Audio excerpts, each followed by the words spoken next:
USC joining the Big Ten, good for the conference. A resounding yes with a zillion exclamation marks, of course. On the field for its competitors in the Big Ten, is this a good thing?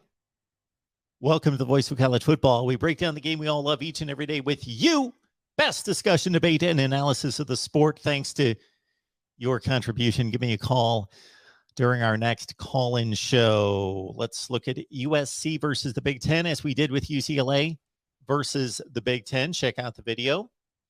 All right, the Trojans are the gold standard of the Pac-8, 10, now 12, and always have been, regardless of having a downtime during the 90s and a downtime, of course, most recently under Clay Helton. However, all-time, put everything together, USC dominates its conference historically, unlike any other team, even Alabama, even Ohio State, even Clemson, because they've only dominated for the past 8 to 10 years, more so than any program in its conference. USC owns the Pac-8/10/12.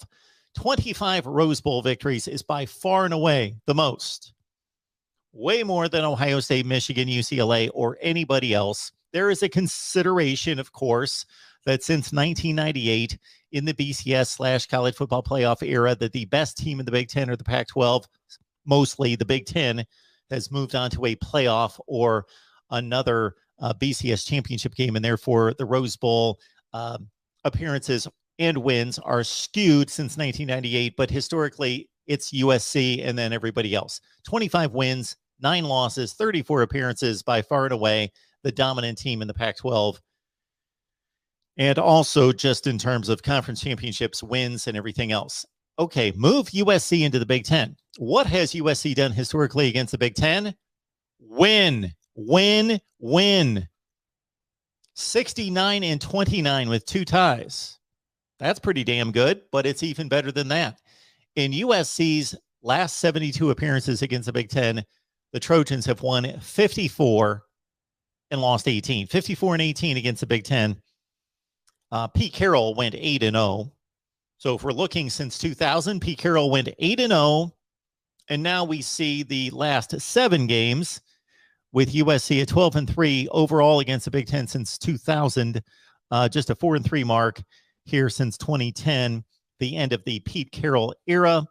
Last 2 games in the Cotton Bowl against Ohio State and against Iowa in the Holiday Bowl, losses for the Trojans. So maybe the Big Ten catching up to a certain extent, but they're all colleagues and brethren in the Big Ten now. So it will no longer be USC versus the Big Ten. That record is closed at 69-29, barring any appearances and competition between the two during the 2022 and 23 seasons, with USC set to join the Big Ten in 2024. All right, let's look ahead. What does this all mean going forward? USC, a pretty marginal program under Clay Helton, despite a Rose Bowl appearance, of course, in 2016, and a win over against the Big Ten team, Penn State, and a Pac-12 championship in 2017, and some good seasons under Clay Helton and under Lane Kiffin and Steve Sarkisian. USC has not been elite since Pete Carroll left. Lincoln Riley, enter one of the winningest coaches in college football percentage-wise since he took over at Oklahoma. Look at all the moves that he's making. USC is now a force to be reckoned with once again, and now partner USC's brand and prestige and location and recruiting prowess in California with the Big Ten brand. And it could either help out the Big Ten, and I think in many ways it will.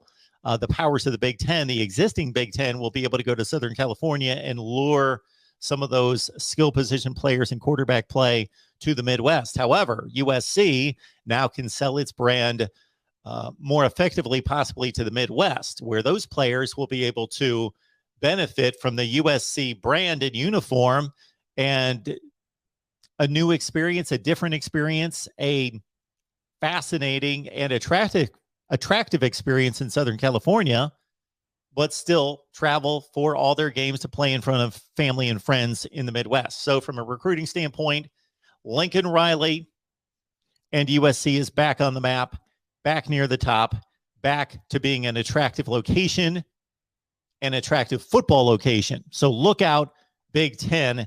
USC should be competing for championships in the Big Ten. Ohio State has been a juggernaut. They have dominated Big Ten play since 2005. That's all there is to it. Michigan owns the current championship, but the Buckeyes have been by far the dominant team. It's not even close. They own the most top 5 and 10 finishes in the nation during this century. But USC is apparently back. We will need to see it on the field, but by all indications, this will be a force in the Big Ten.